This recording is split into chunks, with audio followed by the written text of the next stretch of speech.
পৃথিবীতে সবচাইতে শ্রেষ্ঠতম দোয়ার স্থান হলো মা বাবা। ওই মা বাবা যদি হাত পাতে আরশ পর্যন্ত পৌঁছে যায়, ওই মা বাবা যদি বদদুয়া করে, পৃথিবীর সব তীর সব টার্গেট মিস হতে পারে, কিন্তু মা বাবার বদদুয়া কখনো মিস হয় না, কখনো মিস হয় না।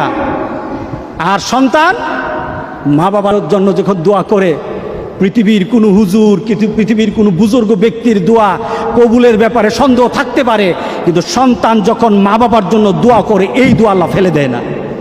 সুবহানাল্লাহ। কারণ মা বাবার এই দোয়াটা শিখিয়ে দিয়েছেন স্বয়ং আল্লাহ সুবহানাহু ওয়া তাআলা, রব্বির হামহুমা কামা রব্বায়ানি সাগীরা। আপনি কবরে থাকবেন, আপনি প্রত্যেক নামাজে আপনার সন্তান দোয়া করবে আপনার জন্য, রব্বির হামহুমা কামা রব্বায়ানি সাগীরা। পড়েন, মা বাবার জন্য দোয়া করেন প্রতি নামাজে বলেন মা বাবার জন্য, রব্বির হামহুমা কামা রব্বায়ানি সাগীরা। আপনি দোয়া করেন, দেখবেন আপনার দোয়ার কারণে আপনার সন্তান আপনার জন্য দোয়া করছে। আপনাকে আল্লাহ যেন এমন সুযোগ করে দেয়।